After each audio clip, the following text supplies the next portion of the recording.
¿Qué pasaría si te dijera que hubo un jugador de la MLB al que nadie quería, pero que terminó destrozando a todos? Un jugador que lideró la liga en jonrones en 2 ocasiones, fue seleccionado 6 veces consecutivas al Juego de las Estrellas y es dueño de uno de los bat flips más icónicos en la historia del béisbol. Todo esto ocurrió después de haber sido traspasado de equipo en equipo durante la primera parte de su carrera. Este jugador es, por supuesto, el legendario José Bautista. Para entender cómo se convirtió en uno de los mejores bateadores de la liga, a pesar de que nadie lo quería en la mayor parte de su carrera, tenemos que regresar al inicio. Antes de meternos a fondo con el video, agradecería que dejaras tu like y te suscribas al canal, y también comenta sobre qué otro jugador quieres que hablemos. Comencemos. Todo comenzó cuando los Pittsburgh Pirates lo seleccionaron en la 20ª ronda del draft de 2000. Sin embargo, fue con los Baltimore Orioles, donde Bautista debutó en la MLB, 4 años después, en el juego inaugural de la temporada contra los Boston Red Sox. Bautista entró como corredor emergente tras un doble de David Segui al inicio de la 8ª entrada, anotando más tarde debido a un error del campo corto, César Crespo, lo que permitió a los Orioles aumentar su ventaja a 5 carreras. Pero en lugar de recibir más oportunidades en las semanas siguientes, fue puesto en waivers y recogido por los Tampa Bay Devil Rays. Tras un breve paso por Florida, se fue a los Kansas City Royals y finalmente, en la fecha límite de cambios, fue traspasado a los New York Mets, quienes minutos después lo enviaron de vuelta a los Pirates, el equipo donde todo había comenzado. Fueron unos meses caóticos para Bautista, quien nunca tuvo la oportunidad de consolidarse en ninguno de los equipos que lo adquirieron. Sin embargo, al regresar a los Pirates, finalmente pudo debutar con ellos, jugando 23 partidos al final de esa temporada y 11 más en 2005, antes de convertirse en titular como tercera base y jardinero de esquina al año siguiente. Durante esa temporada, Bautista mostró buenos números de poder en términos de ISO, una estadística que mide el poder bruto, tomando en cuenta solo los hits de bases extras y el tipo de hit. Su cifra de .185 fue superior a la de jugadores como Robinson Cano y Ryan Zimmerman, quienes conectaron más de 50 hits de bases extras esa temporada. Con la esperanza de que Bautista continuara desarrollando su poder, se decidió pasar por alto su habilidad defensiva mediocre. Sin embargo, después de 2 temporadas más por debajo del promedio con los Pirates, entre 2007 y 2008, el equipo decidió enviarlo a los Toronto Blue Jays a cambio de un jugador por definir. En ese momento, los Blue Jays tenían un récord de 66 victorias y 61 derrotas, a 7 juegos del último puesto de comodín, pero Bautista no fue traído para ser el salvador del equipo. El gerente general, J.P. Ricciardi, incluso mencionó al adquirirlo: "Este tipo no es como Mike Schmidt, no va a venir aquí y pegar 40 jonrones, pero es alguien que puede conectar jonrones de 2 dígitos en un momento en el que necesitamos algo de ayuda". Quedaba claro que no había planes a largo plazo para él. Bautista fue traído solo para jugar en tercera base por algunas semanas, ya que el titular Scott Rowland estaba lidiando con una lesión, lo que le dio a Bautista la oportunidad de jugar regularmente con su nuevo equipo. Sin embargo, Bautista no aprovechó esa oportunidad, bateando un promedio de apenas .214 y con un OPS de .648 en 21 juegos. En ese punto, Bautista había terminado su temporada con 27 años, con números mediocres, un promedio de .239 y un OPS Plus de 88. Además, su defensa tampoco era algo destacable, por lo que no fue una sorpresa que tuviera un WAR de -2.9 en sus primeros 5 años de carrera. Para ponerlo en perspectiva, esa fue la 5ª peor marca entre los jugadores de posición durante ese periodo, detrás de algunos nombres que probablemente nunca has escuchado. Esto da una idea de por qué fue cambiado de equipo 7 veces antes de cumplir 28 años. Era uno de los peores jugadores en el béisbol. Pero todo empezó a cambiar durante la temporada de 2009. Durante ese año, mientras estaba en el banco de las Grandes Ligas, Bautista fue asignado como suplente de Scott Rowland en tercera base, así como de los jardineros de esquina Alex Ríos y Adam Lind. Esto le permitió tener algunas titularidades ocasionales, y durante abril estaba bateando bien, con un promedio de .3, 1.7 y un OPS de .868. Sin embargo, en los meses siguientes, sus números bajaron y nunca volvió a batear por encima de .231. Pero cuando la temporada llegaba a su fin, los Chicago White Sox tomaron a Ríos a través de waivers, Lind fue asignado como bateador designado por los Blue Jays, y Marco Escutaro, el sucesor de Rolen, se lesionó. Esto le dio a Bautista la oportunidad de convertirse en titular regular, lo que finalmente le permitió comprender lo que sus entrenadores de bateo estaban intentando hacer con su swing. Pero en lugar de explicar yo mismo el ajuste, dejemos que el propio Bautista lo haga. Solía comenzar tan tarde que la única manera de intentar estar a tiempo era ser rápido. Ese era mi ritmo, pero cuando intentaba girar, la pelota ya estaba sobre el plato y todo sucedía muy tarde. Al prepararse para el lanzamiento más rápido, Bautista pudo conectar con la bola antes y finalmente comenzó a explotar su poder hacia el lado de Alar. Esto fue importante porque, durante los primeros 5 años de su carrera, no era muy bueno golpeando la pelota hacia el campo opuesto, logrando 0 jonrones y un OPS de .664. Lo mismo ocurría cuando bateaba hacia el centro del campo, con un OPS de .677. Sin embargo, desde su lado de Alar es donde realmente prosperaba, con 33 jonrones y un OPS superior a 1300. Por eso, sus entrenadores de bateo le rogaban que hiciera ese ajuste. Al llegar al último mes de la temporada, finalmente empezó a hacer clic. En septiembre, tuvo el mejor mes de su carrera profesional, conectando 10 jonrones y logrando un OPS de .944 en 30 partidos. Para ponerlo en perspectiva, en los 83 juegos anteriores había bateado solo 3 jonrones y tenía un OPS de 667. No exagero al decir que esta racha salvó su carrera, porque al final del año existía una gran posibilidad de que el equipo lo dejara ir, y a los 28 años habría sido difícil que consiguiera un puesto en las grandes ligas en otro equipo.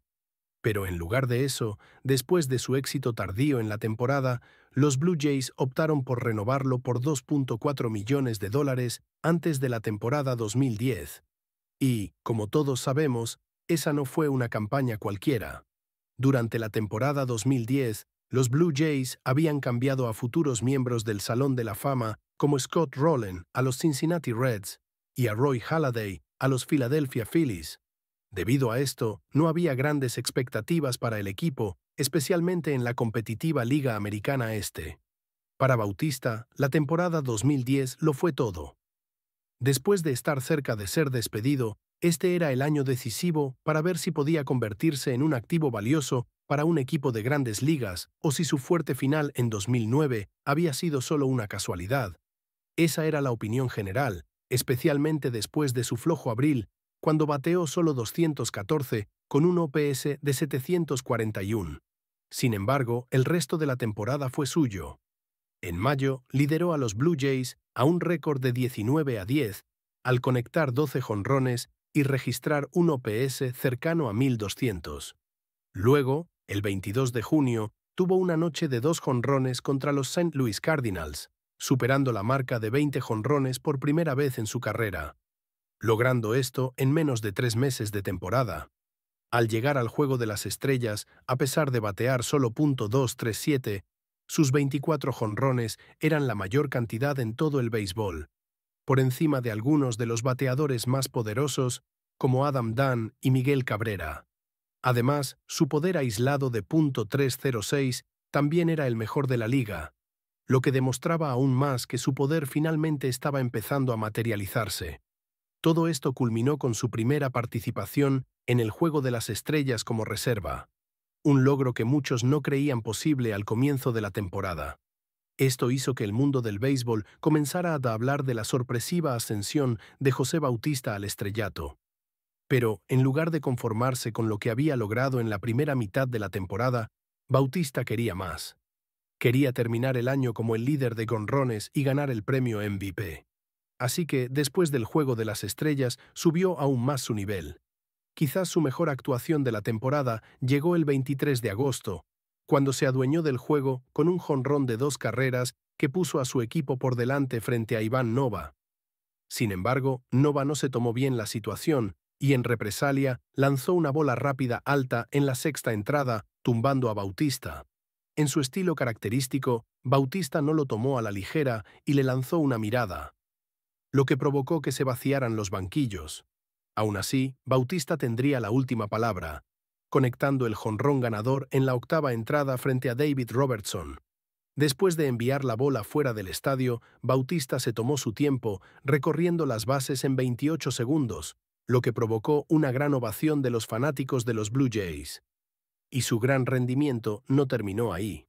Solo un mes después, el 16 de septiembre, Bautista conectó su jonrón número 47 de la temporada, empatando el récord de la franquicia de los Blue Jays, establecido por George Bell en 1987. Al final de la campaña, Bautista quedó solo en la cima, logrando 54 jonrones y convirtiéndose en el primer jugador de los Blue Jays en superar los 50 jonrones, y en el jugador número 26 en la historia de la MLB en unirse a ese club exclusivo. Fue una temporada que nadie esperaba del hombre que, un año antes, muchos pensaban que estaba desapareciendo del juego. Esto dejó a Alex Anthopoulos, el gerente general de los Blue Jays en ese momento, en una encrucijada sobre qué hacer con él, ya que Bautista estaba entrando en su último año de control. A pesar de mejorar en 8 victorias con respecto a la temporada anterior, el equipo no estaba en una ventana de competencia, por lo que Anthopoulos consideró su valor en el mercado de cambios. Sin embargo, las conversaciones con otras oficinas mostraron escepticismo sobre su juego, y la mayor preocupación era si Bautista era real o si sería un caso como Brady Anderson, quien conectó 50 jonrones en 1996, pero promedió solo 10 en sus otras temporadas. Después de no recibir ofertas que satisficieran su valor, el equipo decidió aguantar su último año de control y reevaluar después de la temporada. Pero minutos antes de su reunión de arbitraje para decidir cuánto se le pagaría en 2011, ambas partes acordaron una extensión masiva de 5 años y $65 millones. Cuando se conoció la noticia, fue recibida con incredulidad por agentes rivales, quienes preguntaron al gerente general de los Blue Jays si estaba hablando en serio y si había perdido la cabeza. Era una pregunta válida, ya que Bautista había sido uno de los peores jugadores del juego durante la mayor parte de su carrera, rebotando de equipo en equipo antes de su campaña de 2010. Con el peso de un nuevo contrato millonario, era apropiado que Bautista brillara, con 2011 siendo quizás la temporada más completa de su carrera. A pesar de conectar 11 jonrones menos, todavía lideró la liga con 43, convirtiéndose en el primer jugador desde Mark McGwire en 1998 y 1999 en liderar la liga en jonrones en años consecutivos.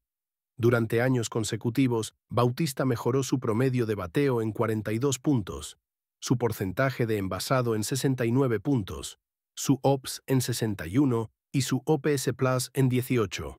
Como resultado, se convirtió sin duda en el bateador más temido del planeta, y los lanzadores preferían darle boletos en lugar de enfrentarlo, acumulando 132 bases por bolas, la cifra más alta desde que Jason Giambi consiguió 137 11 años antes. Sin embargo, a pesar de su dominio individual, los Blue Jays volvieron a quedarse fuera de los playoffs con un récord de 81-81, una tendencia que parecían listos para romper. Sin embargo, los siguientes años no fueron fáciles para Bautista. En 2012 se lesionó la muñeca izquierda al golpear una bola de foul, lo que lo dejó fuera durante 35 juegos. Intentó regresar más tarde en el año, pero después de solo 2 partidos tuvo que someterse a una cirugía para reparar la lesión. Al año siguiente, en 2013, volvió a sufrir otra lesión, esta vez en la cadera, al chocar con la pared del jardín derecho en un juego contra los Yankees, lo que nuevamente lo dejó fuera el resto de la temporada. Esta racha de lesiones fue frustrante para Bautista, quien no solo veía cómo su equipo seguía sin llegar a los playoffs, sino que también sentía que su liderazgo dentro del equipo comenzaba a cuestionarse. Esta frustración afectó su juego, provocando múltiples enfrentamientos con los árbitros y expulsiones que perjudicaban a su equipo. Incluso llegó a decir públicamente: A veces tengo más problemas que otros jugadores al lidiar con que mi producción se vea afectada por la mediocridad de alguien más. Es solo la forma en que soy como persona. A veces es más difícil de aceptar para mí. Aunque la declaración iba dirigida a los árbitros, muchos pensaron que también reflejaba su frustración con el equipo, que no le había rodeado con los jugadores necesarios para llegar a los playoffs. Pero 2014 fue diferente. Los Jays adquirieron jugadores importantes como José Reyes, Mark Buehrle y R.A. Dickey, lo que llevó al equipo a un récord de 60-50 a finales de julio, ocupando una posición de comodín y estando solo 2 juegos y medio detrás de los Orioles en la división. Bautista, por su parte, estaba teniendo otra temporada excelente con 21 jonrones, un promedio de .294 y un OPS de .933 hasta ese momento. Además, había tenido menos confrontaciones con los árbitros y estaba desempeñando un papel más activo ayudando a los jugadores jóvenes, como el lanzador Drew Hutchison y el jardinero central Kevin Pillar, disipando las dudas sobre su liderazgo en el vestuario.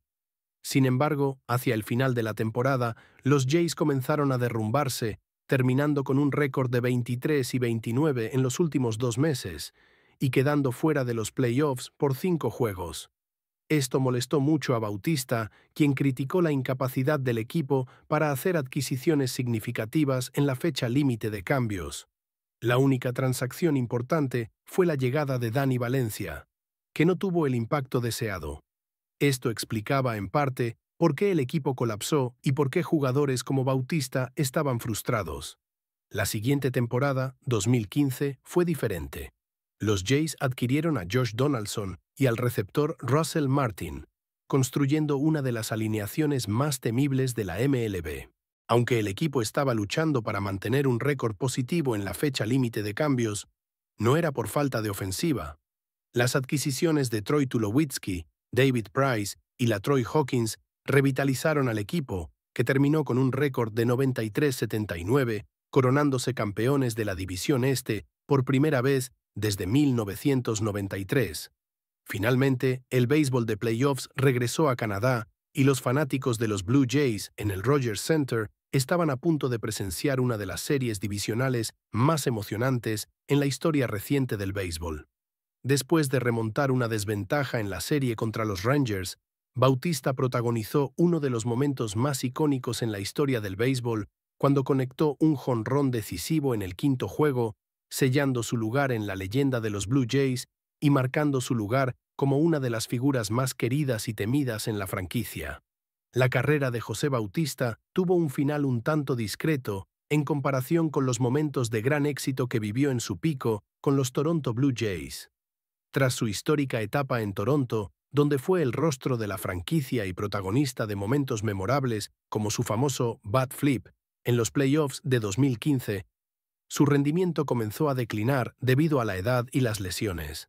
Después de sus espectaculares temporadas entre 2010 y 2016, Bautista comenzó a mostrar signos de declive. En 2017, su último año con los Blue Jays, bateó para un promedio de 0.203 con 23 jonrones, su peor rendimiento en años.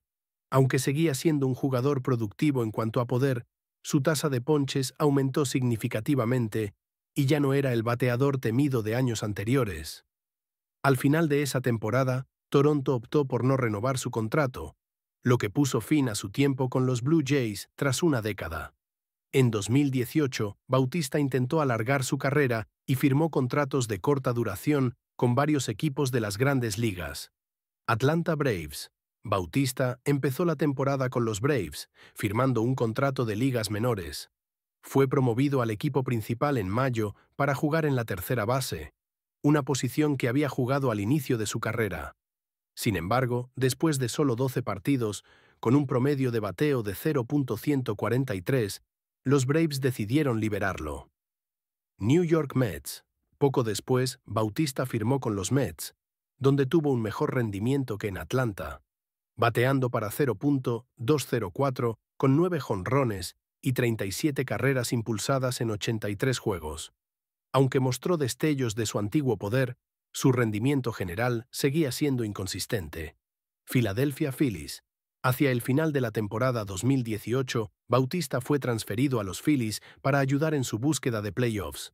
En Filadelfia, jugó principalmente como bateador emergente y tuvo un impacto menor, con un promedio de bateo de .244 en 27 juegos.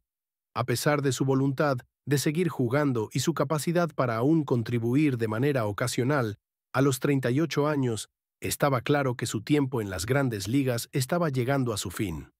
Después de la temporada 2018, Bautista no firmó con ningún equipo para 2019. A pesar de algunos rumores de posibles regresos, decidió no volver al terreno de juego, y aunque nunca anunció oficialmente su retiro en un principio, estaba claro que su carrera en las grandes ligas había terminado. En 2021, finalmente oficializó su retiro del béisbol profesional. José Bautista dejó un legado significativo en el béisbol, especialmente en Toronto, donde fue una de las estrellas más queridas y respetadas. Durante su mejor momento, fue uno de los bateadores más temidos de la MLB, acumulando 6 apariciones en el Juego de Estrellas y 2 títulos de jonrones. Su bat flip en los playoffs de 2015 se convirtió en un momento icónico que representa la intensidad y pasión con la que jugaba el deporte. En 2023, Bautista fue inmortalizado en el nivel de excelencia de los Blue Jays, el máximo honor que el equipo otorga a sus figuras legendarias.